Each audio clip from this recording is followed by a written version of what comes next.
कक्षा 5 विषय हिंदी इकाई 5 चिड़ियाघर की सैर। नमस्ते मित्रों, पाठ्यपुस्तक में चिड़ियाघर की सैर इकाई की हमने समझ ली। अब हम आगे इसका अभ्यास और स्वाध्याय देखेंगे। अभ्यास ऊंची आवाज़ में पढ़िए એટલે કે ઊંડા અવાજે વાંચો। यहाँ हमें हिंदी मूलाक्षर दिए गए हैं जिसे हमें ऊंची आवाज़ में पढ़ना है। जैसे कि क्ष, क्ष से रक्षक, रक्षा, पक्षी। ठीक वैसे ही त्र, तो त्र से शब्द बनता है पत्र, नेत्र, पुत्र। ज्ञ, तो ज्ञ से शब्द बनता है आज्ञा, ज्ञान, प्रज्ञा। ठीक वैसे ही श्र, तो श्र से श्रम, परिश्रम, विश्राम। यह हमने शब्द देखे। अब प्रश्न दूसरा है जिसमें पढ़िए और लिखिए। तो जो शब्द दिए गए हैं उन्हें हमें पढ़ना है और अपनी नोटबुक में लिखना है। जैसे कि मक्खन, मक्खी, तो यहाँ पे क और ख, क आधा और ख दोनों को जुड़ा हुआ बताया गया है, यानी कि दोनों शब्द जुड़े हुए हैं। मक्खन। दूसरा शब्द है मच्छर, आगे है मगरमच्छ। यहाँ पे च और छ, च आधा है और छ दोनों को जोड़ा हुआ है। तीसरा शब्द है चिट्ठी, गट्ठर। आगे तीसरा प्रश्न है, निम्नलिखित अंशों को पढ़कर प्रश्नों के उत्तर दीजिए। यहाँ पे हम देखेंगे कि कुछ अजब कुछ गजब लिखा है, जहाँ पे अगर आप कभी गौर करेंगे तो आपको पता चलेगा कि छोटे बच्चे अपनी पलकों को 1 मिनट में औसतन 1 से 2 बार झपकाते हैं, जबकि वयस्कों में यही संख्या करीब 10 होती है। हमारे शरीर को एक वक्त का खाना पचाने या हजम करने में करीब 12 घंटों का समय लगता है। क्या आपको पता है कि हमारे यानी मानव शरीर में नाक व कान 2 ऐसे अंग हैं जिनका आकार पूरे जीवन काल तक बढ़ता ही रहता है। यह परिच्छेद हमने देखा और पढ़ा। अब इसके आधारित प्रश्नों के उत्तर हमें अपनी नोटबुक में लिखने हैं। तो चलो, पहला प्रश्न है, छोटे बच्चे और वयस्कों की पलकें झपकने में क्या अंतर है? तो जिसका उत्तर हम यही लिखेंगे।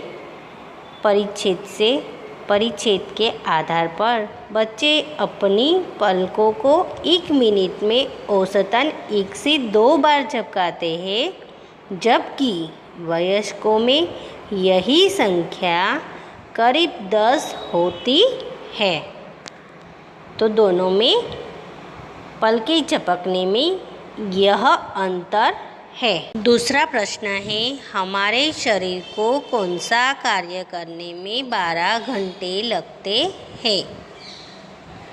जिसका उत्तर है, हमारे शरीर को एक वक्त का खाना पचाने या हजम करने में करीब 12 घंटों का समय लगता है। अब तीसरा प्रश्न हम देखेंगे, शरीर के ऐसे कौन से 2 अंग हैं जो पूरे जीवन काल तक बढ़ते ही रहते हैं? जिसका उत्तर है, हमारे यानी कि मानव शरीर में नाक व कान तो ऐसे अंग हैं जिनका आकार पूरे जीवन काल तक बढ़ता ही रहता है। अब आगे प्रश्न 4, कोई बहुत धीरे चलता है तो लोग कहते हैं यह कछुए की चाल चल रहा है। अब तुम बताओ कि तेज चाल चलने वाले को क्या कहेंगे? तो चलो मित्रों, जो धीरे धीरे चलता है उसे हम कछुए की चाल कहते हैं। तो जो तेज चाल चलते हैं उसे हम क्या कहेंगे? तो मित्रों, उसे हम हवा की चाल कहेंगे या खरगोश की चाल भी कह सकते हैं। अब 5वां प्रश्न है, चिड़ियाघर में जाकर क्या क्या नहीं करना चाहिए? जिसका उत्तर आपको स्वयं ही अपने विचारों को यहाँ पे लिखना है कि आप जब चिड़ियाघर जाओगे तो वहाँ क्या क्या नहीं करना चाहिए। आगे स्वाध्याय के प्रश्नों के उत्तर दीजिए, जिसे हमें यहाँ पे अपनी नोट में लिखना है। पहला प्रश्न है, चिड़ियाघर की सैर के लिए कौन कौन आए थे? जिसका उत्तर है चिड़ियाघर की सैर के लिए गीता और उसके दादाजी आए थे। दूसरा प्रश्न है, बंदर को लोग क्या खिला रहे थे? जिसका उत्तर है बंदर को लोग मूंगफली और केले खिला रहे थे। तीसरा सवाल, लंगूर का मुंह कैसा होता है? जिसका उत्तर है लंगूर का मुंह काला होता है। चौथा सवाल है मित्रों, तालाब में क्या था? तो आपने देखा है तालाब में बत्तखें और मछलियाँ थी। 5वां सवाल है, गीता ने किसे पत्थर बताया? तो जिसका उत्तर है गीता ने कछुए को पत्थर बताया है। छठा सवाल है, कछुए का रक्षक क्या है? तो बताओ मित्रों, कछुए का रक्षक क्या है? जिसका उत्तर है कछुए का रक्षक उसकी खाल है। कछुए का रक्षक उसकी खाल है। अब इसके आगे, विदेशी पक्षी का नाम क्या था? जिसका उत्तर है विदेशी पक्षी का नाम कातुआ था।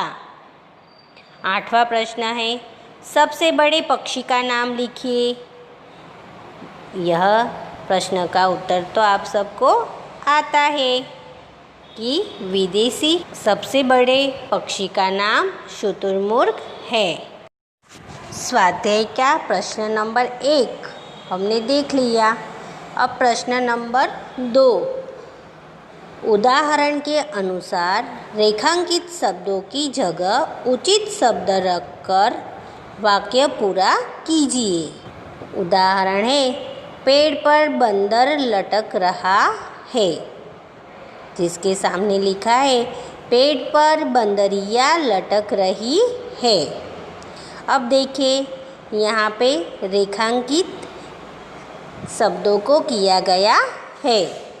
तो मित्रों, यहाँ पे लिंग परिवर्तन वाले कुछ शब्द दिए गए हैं जिसका अभ्यास हम करेंगे और खाली जगह भरकर नोट में लिखेंगे।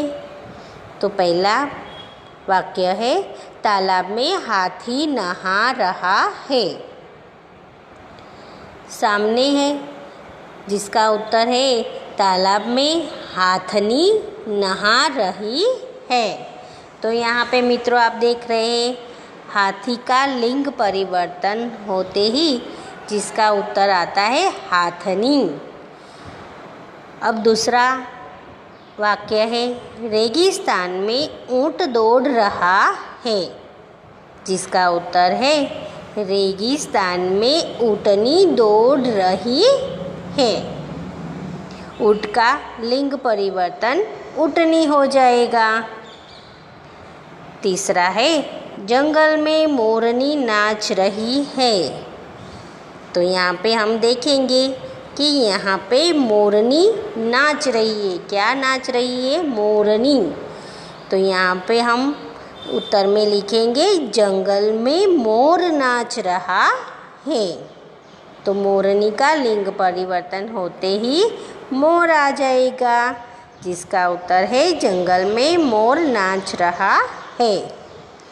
चौथा वाक्य है पिंजरे में शेर दहाड़ रहा है, जिसका उत्तर है पिंजरे में शेरनी दहाड़ रही है। तो मित्रों, आप देख रहे हैं कि प्रश्न नंबर 2 यहाँ पे हमने लिख लिया है। अब इसके आगे प्रश्न नंबर 3, नीचे दिए गए जंगल के दृश्य का वर्णन कीजिए। तो मित्रों, आप देख रहे हैं कि यह चित्र जो है वह जंगल का चित्र है। तो अब हम इस चित्र का वर्णन हमारे शब्दों में करेंगे और अपनी नोट में लिखेंगे। ठीक है? तो देखो, यहाँ पे जंगल का बहुत ही सुंदर चित्र है। चित्र में एक झरना दिखाई देता है।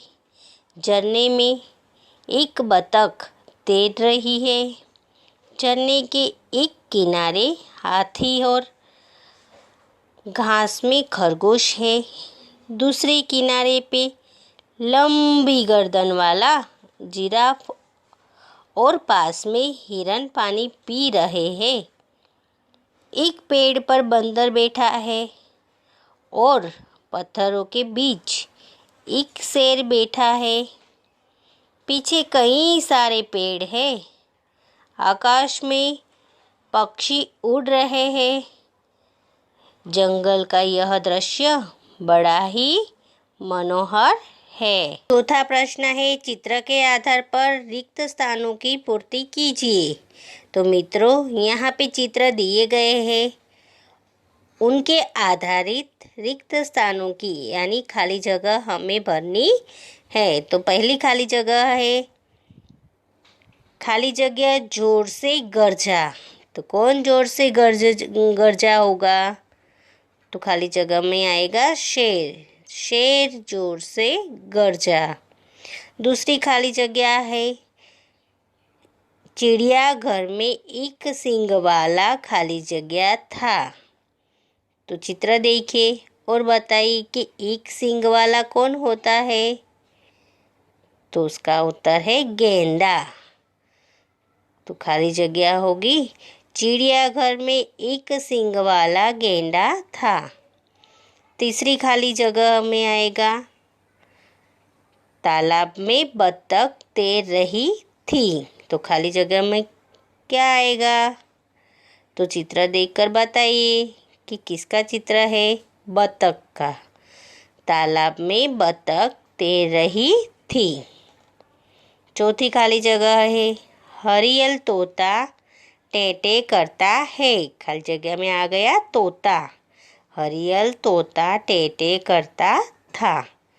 तो मित्रों, यहाँ पे हमने अपना स्वाध्याय लिख लिया है।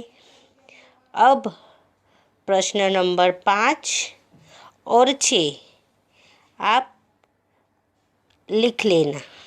ठीक है? जैसे मैंने यहाँ पे लिखा है। 5वां प्रश्न है चित्र पहचानकर आयत में से उसका हिंदी नाम ढूंढकर लिखिए। तो मैंने यहाँ पे जैसे लिखा है ठीक वैसे ही आप लिख लेना। और प्रश्न नंबर 6 है योग्यता विस्तार। जैसे यहाँ पे दिया गया है शेर, तो उसका गुजराती शब्द है शींग। मछली, तो गुजराती में उसे मछली कहते हैं।